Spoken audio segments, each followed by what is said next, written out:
Hello and welcome back.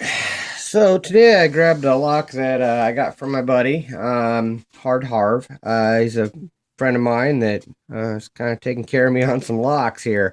But this one is a WB. Beautiful lock. I uh, I grabbed it for the reason that usually these WBs, the older ones especially, they pick both directions. Um, I I recently had a comment. I had picked a challenge lock and I picked it both directions. And somebody commented that it was interesting how that it's a different pick, whichever direction you go. That's totally true. It makes total sense because the pins are going to bind it in different order, and different pins are going to engage at different times. Um, and I think I'd even made an off the cuff remark that I didn't think it was much harder one direction or the other on, when you're picking different directions and it doesn't matter to me. Now, that is because for me, every pin has to be picked. I'm not going to say that it's harder one way or the other, to pick things. Maybe it is, maybe it isn't. I guess it just depends on which pins engage, and depending on what pins are in the lock. So I guess that statement was not 100% correct, and I kind of wanted to correct that. But I wanted to test the theory on this lock because I know it. Like I said, WBs generally pick both directions. So I was going to attempt to pick this both directions and see what we get here. um, a little dark. My gosh. Hopefully that's showing up pretty good. Um, let's see. 50 thousandths should work in that.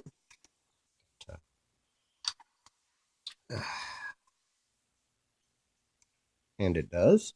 And I should be able to use my homemade that I got from Bronx Lock Picker 60. So I'm going to do what I always do, which is start in the back of the lock and search for a binder. Kind of medium to heavy tension on these WBs. They're usually kind of mushy inside. I got a little bit on 4 there. 3, 2, 1 is binding. I just walk them up. That was 3. Okay, so like I said, they're usually pretty mushy inside, and you can walk them up pretty easy there. Is open and picked, so pretty cool. Now I'm going to lock that back up and put it back in the vise, and we're going to pick it the other direction. Like I said, it didn't take very long to get into, but again, I've picked a lot of padlocks, and padlocks usually don't hold a whole lot of mystery to them unless they're repinned by somebody else. Challenge locks are a whole nother story altogether, but stock locks, So now we're going to pick it the other direction, and I will do what I did before. Start in the back of the lock and search for a binder. Medium to heavy tension. Feels like 3 is binding. Okay, wow. I got a false set there. So that means now I'm playing with a spool. I don't know if you noticed on the first pick, but I didn't get a false set. And I also didn't get a spool. Let's see if I can find that. Counter rotation I'm looking for. Okay. Feels like 1. Okay, I got to click on him. I don't know that I got him set. That or I overset him. Okay, I just got to click on 4 or 3 there. And now everything is loose. Well, hold on, wait.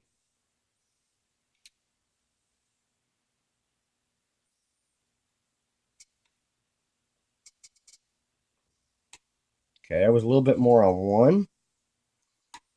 Oh, and then 4, and it popped. So, again, that time, the second time, I engaged some spools that I didn't hit the first time.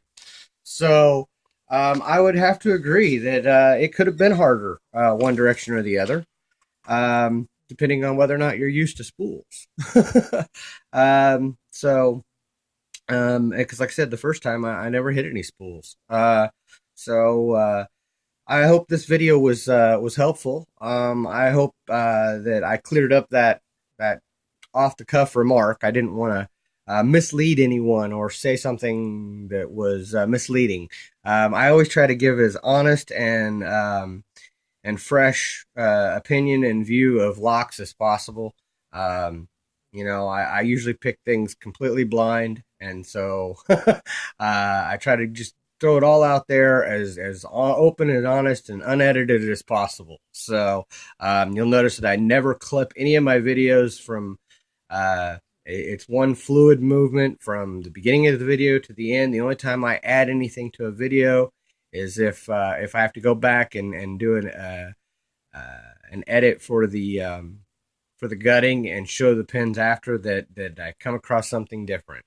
But I always want to try to give it as open and honest and keep it as real as possible. So I really appreciate all my new subscribers. Thank you for all of my comments and subscribers that you guys have been with me since the beginning. And thank you guys for watching. And thank you for your time, and don't break the law.